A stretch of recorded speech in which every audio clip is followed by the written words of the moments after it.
Elämässä varmaa on muutos. Ja minä haluan rakentaa yhteistä tulevaisuuttamme paremmaksi.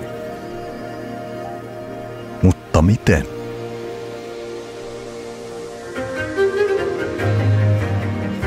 Tiedän, että maailmaa voi muuttaa jalat maassa. Tarvitaan innostuneita ihmisiä ja tekoja, jotka rakentavat yhteisöjä ja ravistavat perinteitä.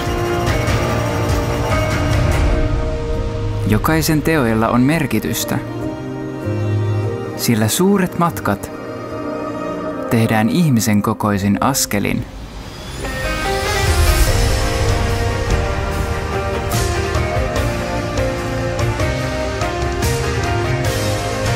Riittää, että uskaltaa tarttua toimeen. Silloin löytää myös oman tapansa muuttaa maailmaa. Ja sellaisia me hankkilaiset olemme, maailman parastajia.